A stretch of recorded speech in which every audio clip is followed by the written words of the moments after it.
संतोष देशमुख हत्येप्रकरणी ही महत्त्वाची बातमी सध्या आपल्या समोर येते।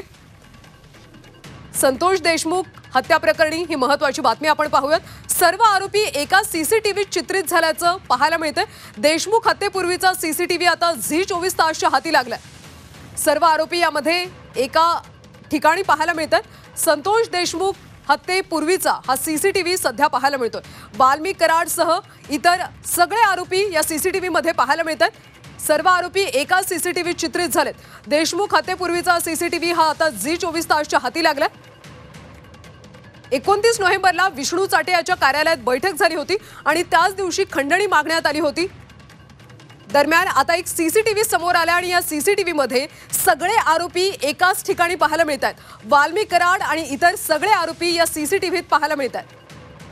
सविस्तर माहिती घेऊयात आमचे प्रतिनिधी विशाल करोळे यांच्याकडून। विशाल, हा नेमका किती तारखेचा सीसीटीव्ही आहे ज्यामध्ये सगळे आरोपी एकत्र दिसतात?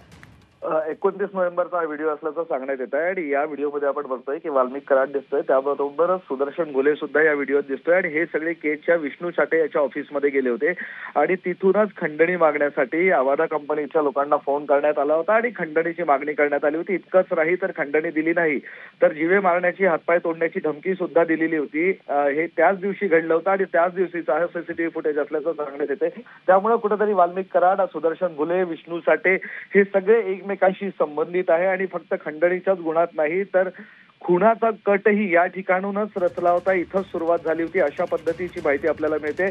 त्या दृष्टीने आता या सगळ्या तपास यंत्रणेचा तपास सुरू आहे। महत्त्वाचं म्हणजे या फ्रेम मध्ये खुनाच्या आणि खंडणीच्या गुन्ह्यात जी सगळे आरोपी आहेत ते एकत्र आपल्याला दिसतंय आणि इथून ही सगळे लोकांनी मीटिंग केली आणि त्यानंतरच हा सगळा कट शिजला की काय, अशा पद्धतीची आता सगळी चौकशी करण्याची मागणी होत आहे। आपण बघतोय की वाल्मिक कराड स्वतः तिथे जातोय, सोबतच विष्णू चाटे सुद्धा त्याच्या ऑफिसमध्ये बसला असल्याची माहिती मिळते आणि सुदर्शन घुले जो खुनाच्या गुन्ह्यातील मुख्य आरोपी आहे तो सुद्धा वाल्मिक कराडच्या मागे चालत असल्याचं आपल्याला दिसतंय। ही सगळी लोक केज इथं जे विष्णू चाटेचं ऑफिस आहे तिथं गेले होते, सोबतच इतरही काही आरोपी आहे जे खंडणीच्या गुन्ह्यातले आरोपी आहे आणि हे सगळे इथं असल्याचं सांगण्यात येते आणि त्या दृष्टीने आता चौकशी करण्याची गरज आहे। जी विशाल, हा व्हिडिओ पोलिसांना कधी मिळाला आणि त्या दृष्टीने आता नेमका तपास कसा केला जातो?